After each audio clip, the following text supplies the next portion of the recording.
Dentro de la economía hay tres categorías económicas fundamentales, que son los empresarios, los trabajadores y los consumidores. Luego dedicaremos mucho más espacio a hablar de los empresarios. ¿Y por qué vamos a dedicar mucho más espacio a hablar de los empresarios que a hablar de los trabajadores y los consumidores? No porque son más importantes, porque las tres categorías son fundamentales. Si no hubiese trabajadores, no habría empresas. Si no habría consumidores, no habría trabajadores. Todos son necesarios. La cuestión es que nuestras sociedades tienen un profundo problema para entender la categoría económica empresarios porque estamos invadidos por un virus marxista que nos hace creer que no tienen importancia.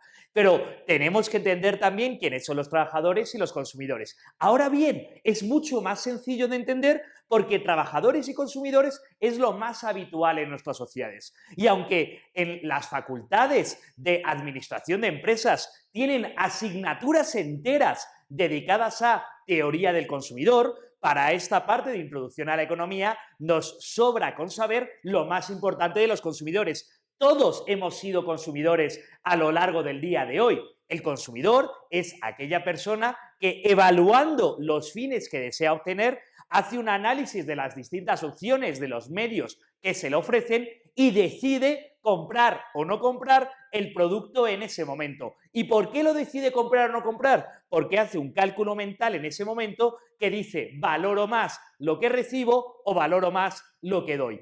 Es más complicado decirlo que hacerlo, porque todos lo hemos hecho en el día de hoy. Hemos decidido comprar esa entrada para el bus, hemos decidido comprar o no comprar ese café, o hemos decidido comprar o no comprar ese carro Lamborghini carísimo. Me gustaría comprarlo, pero el dinero que tengo lo valoro más que la satisfacción que voy a producir, por tanto no lo compro. Claro que podemos complicar hasta el infinito este proceso y claro que podríamos explorar mucho más profundamente cómo se produce ese proceso en la mente de las personas y para eso existe toda la carrera de marketing y para eso existe todos los estudios de comportamiento del consumidor, pero al final todos nosotros hemos sido consumidores y como categoría económica nos basta con entender eso. Algo parecido ocurre con los trabajadores. Todos hemos visto y vemos todos los días trabajadores, incluso muchos somos trabajadores. Y aunque pueda haber bibliotecas y bibliotecas enteras escritas sobre la teoría del trabajo y desde el punto de vista marxista sobre la teoría de la explotación en el trabajo, la realidad del trabajo es bastante más sencilla.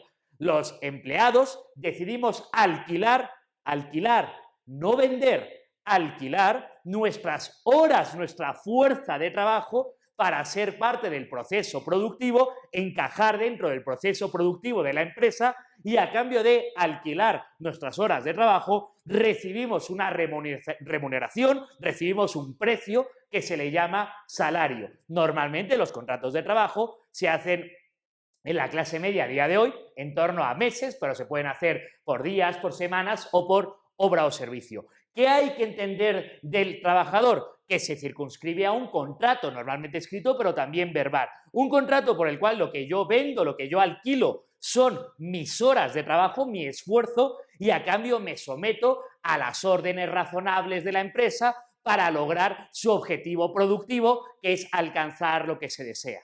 Así que, claro que podríamos hablar muchísimo más de la teoría del trabajador, pero todos podemos entender a simple vista lo fundamental de la teoría del trabajador. Y claro que podríamos hablar muchísimo más de la teoría del consumidor y es muy interesante explorarla, pero para introducción a la economía, con saber, porque todos somos consumidores, es lo suficiente. Lo que es más complicado de entender, porque hay mucha literatura y retórica que lo intenta enturbiar, es la teoría del empresario. Y eso es lo que vamos a estudiar a continuación.